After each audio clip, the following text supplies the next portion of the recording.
Vaxtınız xeyir, hörmətli səhifə üzvlərim. Bugünkü bizim mövzumuz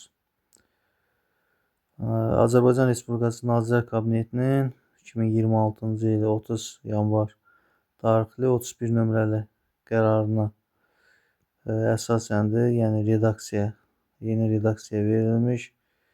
Qaydalar dəyişib və ekranda gördüyünüz kimi bizim bugün toxunacağımız mövzu, yəni qısa formada, geniş formada bunu mən izah edə bilməyəcəm, çünki vaxt məhdudiyyəti var. Bir-iki məqamlara toxunacam.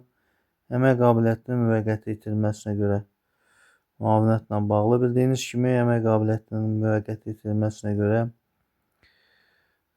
müavinətlər da dəyişiklik olub. Yəni, təyin olunmasında dəyişiklik nədən ibarətdir? Ekranda gördüyünüz kimi aşağıdakı hallarda əmək qabiliyyətinin müvəqqəti itirilməsinə görə müavinət verilmir. Əmək qabiliyyətinin müvəqqəti itirilməsi ödənişsiz, qismən ödənişsiz, sosial, təhsil və yaradıcılıq məzuniyyəti dövründə baş verdikdə sığortalananın qəsdən öz sağlamlığına zərər vurduqda, sığortalananın törətdiyi cinayət nəticəsində xəsarət aldıqda. Burada bizim qeyd etdiyimiz hissə isə onun hesablanması ilə bağlıdır. Belə ki, bildiyiniz kimi hesablanma götürülürdü iş günü ilə bağlı. Amma yeni qaydada artıq bu təqvim günləri ilə götürüləcək və təqvim günləri ilə götürüldükdə burada düzdür, azalma da baş verə bilər. Digər məqam isə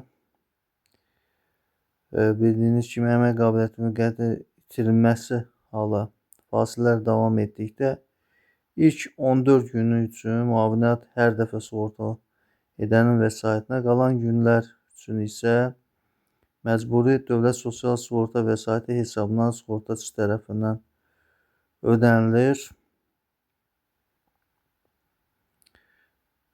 Bundan əlavə olaraq əmək qabiliyyəti müvəqqəti itirilməsinə görə müavinət əmək qabiliyyəti müvəqqəti itirildiyi birinci gündən başlayaraq əmək qabiliyyəti bərpa olunanadək, lakin Azərbaycan Respublikasının Əmək Məcəlləsinin 74-cü maddəsində qeydinə uyğun olaraq 1 ildən çox olmayan dövr üçün verilir. Hesablanma qaydasında gördüyünüz kimi aşağıdakı düsturlardan istifadə olunur.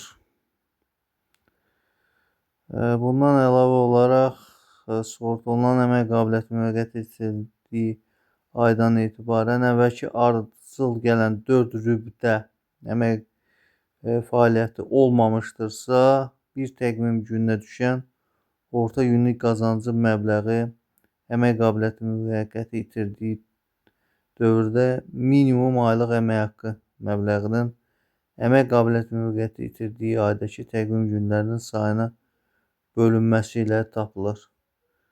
Əsas məqamlardan biri də bax, bu hissi ilə bağlıdır.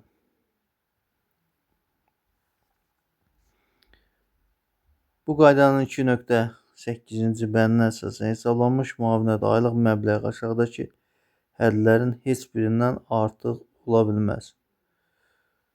Sığorta olunanın əlavə iş yeri olduqda isə əsas və əlavə iş yerində cəmi qazancı nəzərə alınmaqla aylıq vəzifə maaşı və ya tarif dərəcəsinin vaxtamoz əmək haqqı alınanlar üçün vaxtamoz, işəmoz əmək haqqı alınanlar üçün isə işəmoz əmək haqqı 2 qatı. İstehsalda bədbəxt hadisələr və peşə xəstəlikləri nəticəsində peşə əmək qabiliyyəti itirilməsi istisna olmaqla. Bundan əlavə olaraq əmək pensiyaları haqqında Azərbaycan Respublikasının 6.1-ci maddəsinə uyğun olaraq əmək pensiyasının minimum məbləğinin 25 misli. Gördüyünüz kimi bu hədlərdə hədlər çərçivəsində aylıq məbləği heç birindən artıq ola bilməz. 2.8-ci bənd nəyi nəzərdə tutulur? Əmək qabiliyyətinin müqayisə görə müavinətin məbləği hesablanma düsturu ilə bağlıdır. Gördüyünüz kimi burada xeyli dəyişiklik var.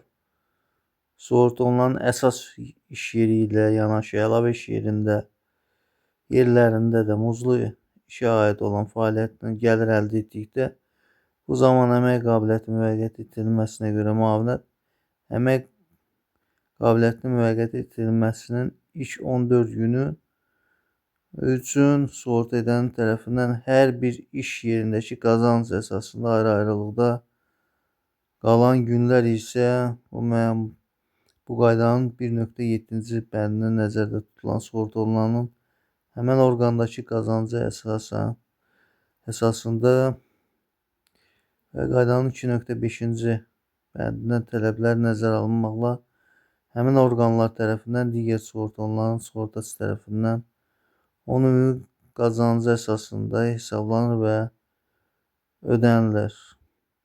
Əsas iş yerindən əlavə muzlu işə aid olmayan fəaliyyətdən gəlir əldə edən sığorta olunan əmək qabiliyyətinin müvəqqəti itirilməsinə görə müavinət bu qaydanın 2.11-ci bəndinə, yəni indiki qeyd etdiyim bəndə əsasən, lakin ilk 14 təqvim günü üçün yalnız əsas iş yeri üzrə sığorta edənin tərəfindən hesablanır və ödənilir. 2.8-ci bəndində qeyd olunan bölən təqvim günlərinin sayını müəyyən etmək üçün ümumi təqvim günlərinin sayından aşağıdakı dövrə düşən təqvim günlərinin sayı çıxılır. Hansılardır bunlar?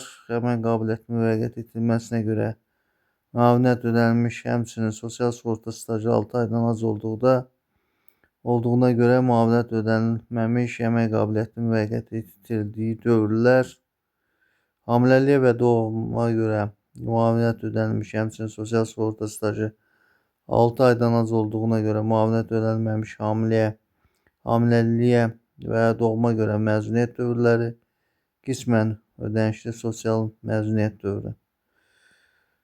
Burada xeyli, yəni aşağıda gördüyünüz kimi bununla bağlı qeydlər var. Bugünlük bu qədər. Diqqətinizə görə təşəkkür edirəm.